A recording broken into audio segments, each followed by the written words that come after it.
Durante este 17 y 19 de enero, el Senado va a realizar la segunda edición del Congreso del Futuro, en el que se van a abordar variados temas sobre tecnologías, cambio climático y células madre.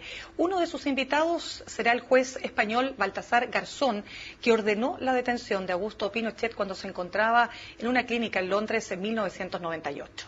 Su currículum lo posiciona como un interlocutor válido para hablar sobre el tema que más lo apasiona, los derechos humanos. Se ha pronunciado, por ejemplo, sobre la situación del creador de Wikileaks, Julian Assange, y llegó a Chile causando declaraciones. Iván Moreira criticó el homenaje que le hizo el Congreso, argumentando que fue destituido de la justicia española.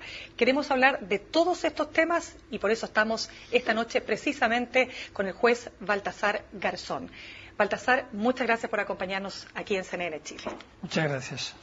Fíjese que el diario El Mundo, en una exclusiva, denunció que el exgerente y ex tesorero del Partido Popular, Luis Bárcenas, pagó durante años sobres con platas negras o sobresueldos, aparte de la cúpula del PP. Usted fue expulsado del Poder Judicial por un juicio que justamente atacaba una compleja trama de corrupción del Partido Popular y se desarticuló específicamente este grupo que saqueaba fondos públicos y usted logró también sacar de la política a decenas de militantes y dirigentes del PP. ¿Cómo recibe esta noticia?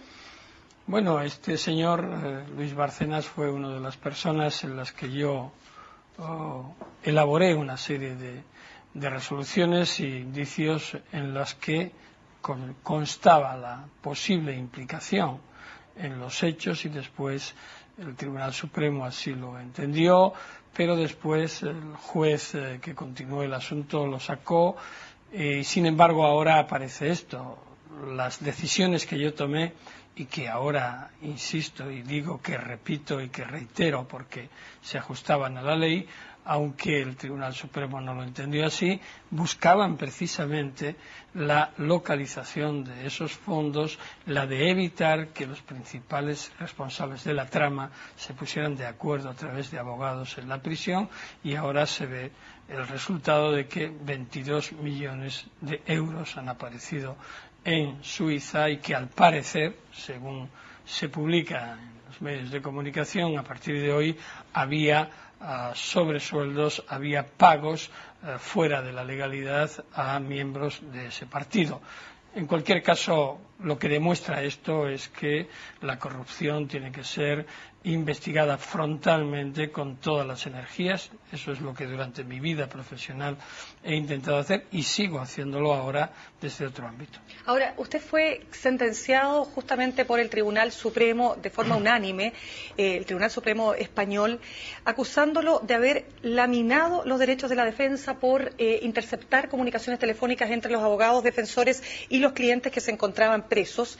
Se lo acusó de prevaricación y se lo expulsó del Poder Judicial. Se lo acusa de haberse excedido en sus funciones.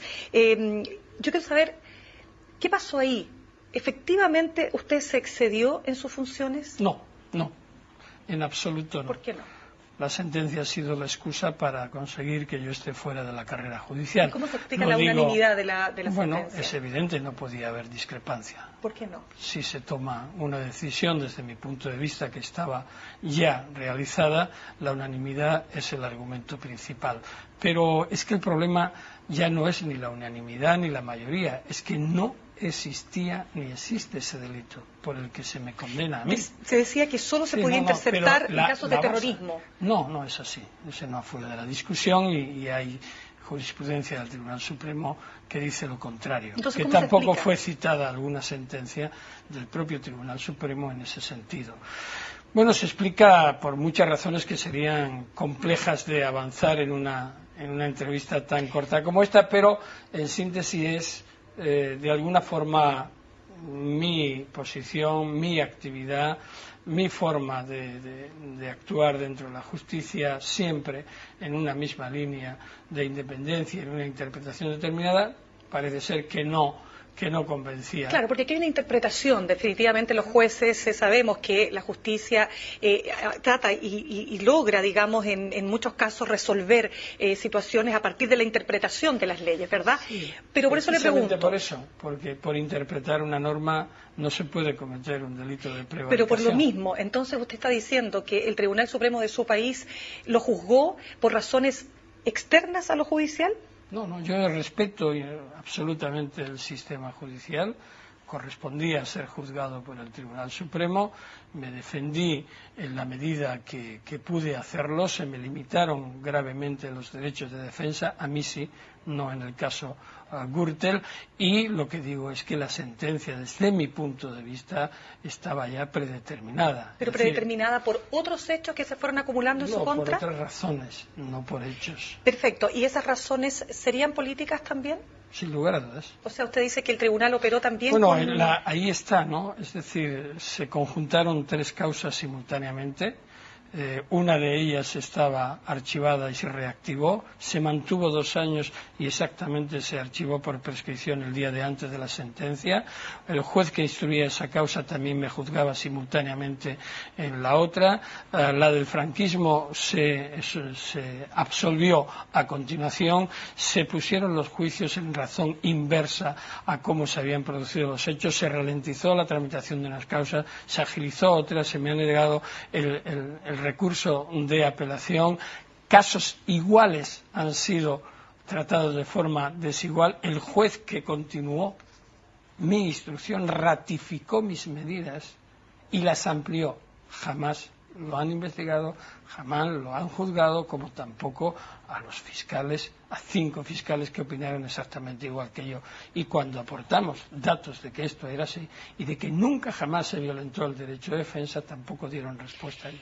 Baltasar, usted durante sus años de ejercicio como juez desarticuló un entramado, digamos, en relación a la ETA, combatió otras formas de terrorismo, desmanteló redes de narcotráfico, también investigó blanqueo de capitales, apuntó directamente a bancos, ordenó la detención del general Pinochet en Londres. Usted se metió directamente en la pata de los caballos. ¿Le costó esto su salida del Poder Judicial? Puede ser. Sin lugar a dudas, era un personaje o un juez muy incómodo por la forma de actuar, de trabajar, pero también es verdad que, no la práctica totalidad, pero una gran amplitud de mis actuaciones siempre han sido ratificadas. En este caso yo actué exactamente igual, como digo, es que me pidió el fiscal que actuara, el fiscal estuvo de acuerdo conmigo. Incomprensiblemente después, sin demostrar ni una sola utilización del material obtenido, se me condena, pero ya es agua pasada, es decir, no me preocupa que haya podido influir.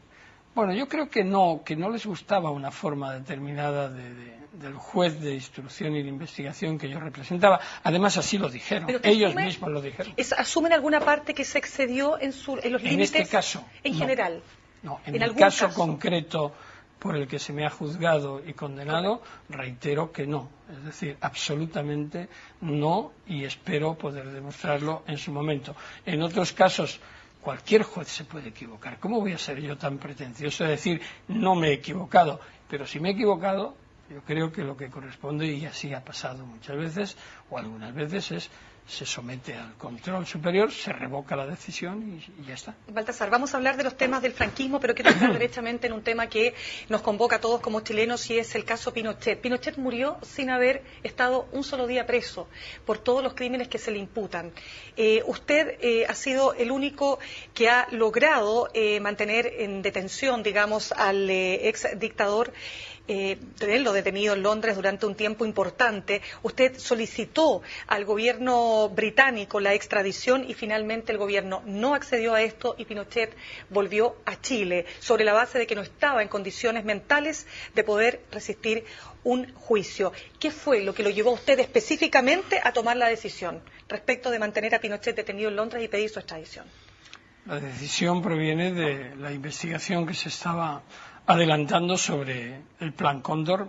Los indicios que había apuntaban a la implicación de Augusto Pinochet.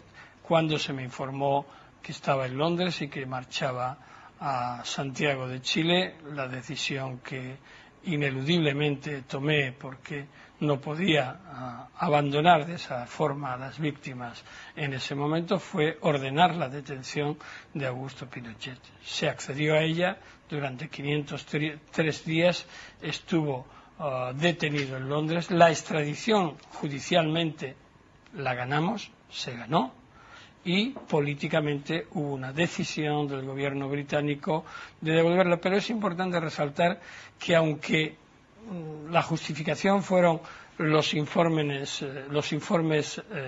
psiquiátricos y médicos que había, en España hicimos 7 informes o contrainformes y todos los especialistas dijeron que podía ser juzgado, solo que en sesiones de tiempo cortas. Y cuando volvió a Chile, al menos, me lo han preguntado muchas veces, yo digo que por lo menos no volvió hacia la impunidad, sino a someterse a la justicia chilena. Baltasar, sin duda hubo un antes y un después definitivamente, pero quiero contarle que el año pasado el entonces ministro del Interior británico Jack Straw publicó sus memorias y él dice que Pinochet nos engañó a todos y escapó del juicio que merecía tener. Él habla en este libro de las presiones que recibió directamente de parte de Tony Blair, del Parlamento, y de las presiones de Margaret Thatcher para liberar a Pinochet sobre, ¿no es cierto?, el gobierno laborista. ¿Cómo recibe usted hoy estas declaraciones, estas confesiones de una persona que fue muy importante como Jack Straw? Sí, me parece honesto que lo diga, si así es como ocurrió. A mí no me engañó Pinochet, pero no me engañó porque yo sea más listo, sino porque 7 informes periciales de médicos especialistas encargados por mí me dieron el resultado y me dijeron que estaba en perfecto estado para someterse a juicio, estado mental. Y en cuanto al físico, por su flebitis, solo se requería, como decía antes, sesiones de no más de 2 horas. Por tanto, no me engañó. Fue una decisión política, pero yo no la discuto. ¿Por qué? Porque la extradición es materia política y materia judicial. Yo soy juez, cumplí mi labor como juez.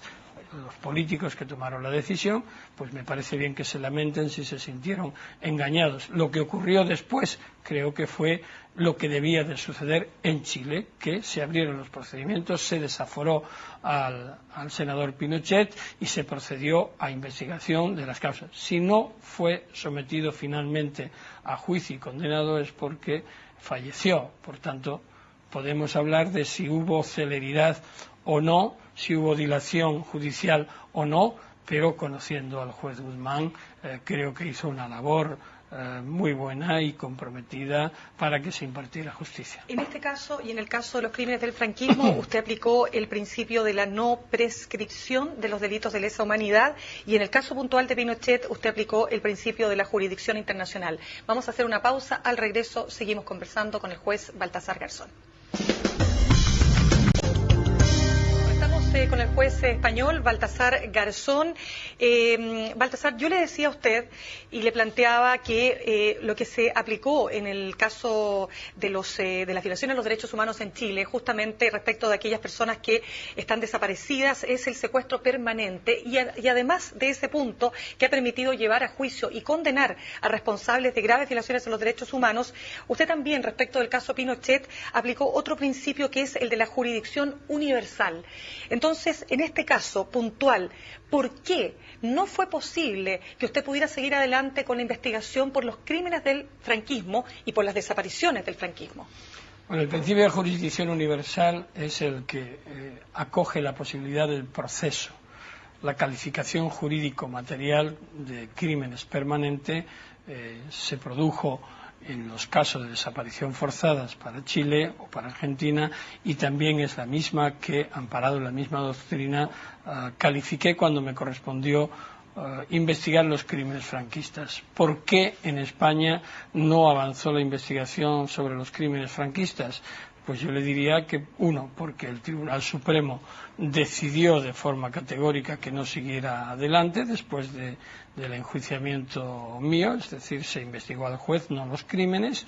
Es vergonzoso que el único lugar donde las víctimas del franquismo pudieran declarar fue en el juicio mío y a petición mía, y no se investiga pues porque todavía no se ha superado los efectos de la dictadura franquista, porque hay miedo y porque no somos capaces de enfrentar directamente nuestra propia historia. No ha habido ni una sola comisión de la verdad ni de la memoria histórica, no ha habido ni una sola investigación, no ha habido ninguna calificación de esos crímenes. ¿Miedo lo cual a quién? me parece a la propia forma de ser, es decir, 40 años de dictadura. Son muchos años. La penetración de esos años de la dictadura persiste. Las heridas, de alguna forma, todavía hay gente que dice, bueno, es que se puede reabrir la confrontación. Eso son falsedades, es decir, es una posición oficial, porque en la calle las personas, los jóvenes, dicen, bueno, ¿y por qué no se hace? O sea, en otras palabras, para usted, ¿Chile ha avanzado significativamente en ese sentido en relación a España? Sin lugar a dudas. Chile, Argentina, nos están dando ejemplo a los españoles de cómo tienen que hacerse las cosas. Primero, es verdad que había impunidad. También la había durante 40 años en España. Después, en democracia, hubo leyes de impunidad. Tampoco en España se investigó ningún hecho del franquismo. Cuando hubo oportunidad después de las acciones judiciales en España, Chile y Argentina, y sobre todo Argentina, respondió, y en este momento hay más de 300 personas condenadas. Cuando España pudo tener esa oportunidad, lo que hizo fue negar la investigación, laminar ahí sí que el derecho de defensa de las víctimas, acabar con toda posibilidad, y las víctimas las tienes los jueves en la Puerta del Sol reclamando justicia, y por quitarle le quitan hasta las subvenciones para buscar los lugares de inhumación de sus seres queridos. Claro, señor Garzón, pero usted lo acusaron de haber iniciado y prolongado diligencias sobre estas desapariciones del franquismo, atribuyendo a personas fallecidas delitos que habían prescrito, que estaban amnistiados y que además, decían los jueces, no eran competencia de la Asamblea Nacional, lo que podría ser para nosotros la Corte de Apelaciones. Bueno, ahí hubo discrepancia, hubo mayoría que opinó así. También tengo que decir que transcurrido el tiempo pues se ve que realmente no era tal, es decir, la calificación jurídica puede ser distinta o ser discrepante, pero insisto, por una interpretación jurídica como está establecido en los tribunales internacionales en forma reiterada, es muy difícil que se pueda cometer un delito. Podrá haber una discrepancia, pero posteriormente lo que se acreditó es que todos los requisitos se habían cumplido, todas las acciones fueron adecuadas, no hubo ningún tipo de acción ilícita, y establecer que los hechos se cometieron aunque las personas estén fallecidas se hizo exclusivamente para constatar oficialmente que así era. ¿Y por qué? Porque desde ese momento comenzaba la posibilidad de iniciar otro tipo de acciones, por ejemplo, en reclamación de los bienes, en reclamación de indemnizaciones, etcétera. Fíjese si tenía importancia. Lo que ocurre es que, bueno, pues es el análisis más fácil, y para hacer un análisis fatuo, es decir, está investigando a los muertos. No, a los muertos no se investiga, pero sí se establece la fecha de fallecimiento y la resolución judicial es el momento para reclamar. ¿Qué pasó con esa investigación contra usted? Pues tristemente se ha cerrado. No hay ninguna investigación abierta. La única reclamación que indirectamente está reivindicándolo es mi reclamación en el Tribunal Europeo de Derechos Humanos en contra de la suspensión que se produjo en ese momento. Ha habido algunas iniciativas que no han sido atendidas, las víctimas están viendo limitadísimos sus derechos, y lo que estamos haciendo en mi caso particular y con la fundación que lleva mi nombre, uno de los activos más importantes es conseguir la formación de una comisión de la verdad, de una comisión de la memoria, para que por lo menos se establezca una verdad oficial. ¿Sabe, por ejemplo, que en España jamás se ha hecho un recuento de los desaparecidos, y que la primera vez que se hizo fue por las víctimas en el procedimiento que yo llevaba? ¿Y cuántos? Que 114.000 inicialmente, y después de los informes periciales entre 130 36.000 y 152.000 y aumentando.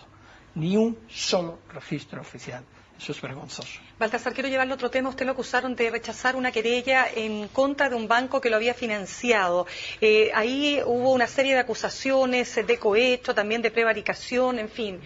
¿Cómo se ha defendido usted frente a esas acusaciones? También es una acusación, claro, no ha sido sentenciado. Sí. Pero acá la derecha chilena, algunos diputados, claro, por ejemplo, como el diputado Iván Moreira, dice que usted fue condenado por prevaricación y por cohecho. Sí, debería de informarse el señor Moreira bastante, algo más a la hora de opinar, pero bueno, no es algo que no me preocupa. No, lo que pasó ahí, uno, no hubo ningún tipo de financiación, dos, no hubo ningún tipo de... es falso eso que dicen, que le financiaron un viaje, una estadía en Nueva York, que con eso usted pudo pagar o abonar una matrícula de su hija en las Naciones Unidas. Es una falacia y además quedó acreditado en el juicio. ¿Sabe lo que pasó ahí? El Banco de Santander y otras entidades financiaron una serie de cursos en la Universidad de Nueva York que yo dirigía, y respecto de los mismos ni percibí fondos, ni administré fondos, ni tuve acceso. Yo era un profesor visitante. El que conozca mínimamente las universidades norteamericanas, pues ocurre lo que ocurrió en esto, que se reían, decían, pero qué locura están haciendo. Yo no puedo, es decir, es imposible absolutamente, pero además es que lo demostré. Pero ¿sabe qué hizo el Tribunal Supremo, el señor instructor Después de estar archivada la causa, la reaperturó y finalmente el día de antes de mi condena por Gürtel dijo, está prescrito. O sea, la mantuvo 2 años en forma absolutamente arbitraria, viva, ¿para qué? Para tener un instrumento de coacción. Baltasar, frente a mí. ¿Usted tiene muchos enemigos? Bueno, no me preocupan demasiado, me preocupan los amigos. También tengo muy buenos amigos y sobre todo me encuentro muy cómodo en la línea donde estoy antes y ahora, que es la de las convicciones y la de la defensa de los derechos humanos y las víctimas. ¿Ha temido alguna vez porque se atente contra su vida? Sí, supongo que soy consciente de que muchas veces se ha querido atentar, no es temer, es constatar los hechos, pero nunca he dejado de alguna amenaza, digo. Sí, claro, muchas. ¿De qué tipo? Nunca he dejado de tomar una decisión por ese hecho. Bueno, pues proyectos para eliminarme por parte de la organización terrorista ETA, atentando contra mí en el despacho, un camión bomba para insertarlo debajo del despacho, tuve que suspender un viaje a Ecuador porque había una trama según los servicios de inteligencia españoles por milicos argentinos y chilenos para eliminarme en la época del asunto Pinochet, organizaciones de narcotraficantes que incluso llegaron a abrir cuentas con datos falsos para imputarme comisión de delitos, otros que llegaron a entrar en mi casa, tratando de robarme las causas judiciales, dejaron señales mafiosas diciendo que, bueno, pues que ya sabemos lo que te puede pasar, envenenaron a mi perro, me intervinieron las comunicaciones, siguieron mis vehículos, mi familia ha tenido que estar durante 20 años protegida, yo durante 25 años, pero hubiera hecho exactamente lo mismo sin ninguna de esas medidas. Baltasar, ¿y qué significó para usted ser expulsado del Poder Judicial? La verdad es que no lo esperaba, era evidente que eso se iba a producir y además la propia sala mandaba mensajes. La sala penal del Tribunal Supremo mandaba mensajes diciendo si pide traslado esto se acaba, si se va esto se acaba. Y yo dije que no, yo no había cometido ningún delito y a mí nadie me va a presionar ni desde dentro ni desde fuera. Me ha costado mi carrera judicial, me duele evidentemente, estoy muy conforme conmigo mismo, voy a seguir peleando por ella y desde luego lo que no me pueden quitar es la dignidad y esa no. Y usted dice que sigue manteniendo el cargo, digamos, de juez. El título de juez sí, no lo pueden, eso no lo pueden evitar. Lo que yo no puedo es trabajar como juez durante un periodo de tiempo, pero la categoría del título se mantiene. ¿Y eso significa que 11 años, eso significa que ya 9 años, menos más, de 9 años, ¿usted volverá? Y puedo llamar a la puerta del Consejo y entrar y tomar posesión de el cargo judicial que haya en eso. ¿Voy a hacerlo? Mire, mi trabajo ahora es muy, muy interesante, me llena mucho el trabajo en el área de derechos humanos, también el de la Fiscalía de Colombia, en Argentina en el área de derechos humanos, en mi país con el despacho trabajando ya en causas realmente que me interesan, defensa como por ejemplo la de Julian Assange en forma altruista. Bueno, estoy haciendo muchas cosas siempre en la misma línea de compromiso y defensa de las víctimas y de los derechos humanos. Cuando llegue el momento, si tengo que tomar posesión, pues tomaré posesión y probablemente a continuación siga haciendo lo que estoy haciendo ahora. Y en una sola palabra, a los familiares de las víctimas, hablemos de las víctimas de los delitos de derechos humanos, no solo aquí, en España, en el mundo, que no logran conseguir justicia.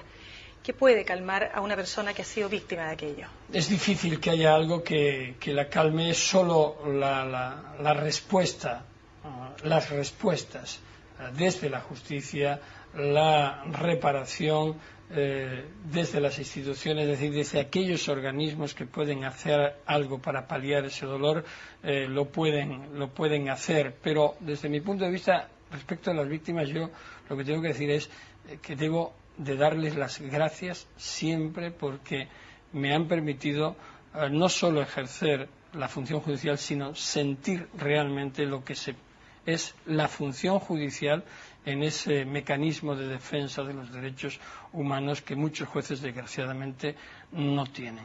Y yo eso se lo agradezco a las víctimas porque ellas han sido las que me han puesto en el camino adecuado.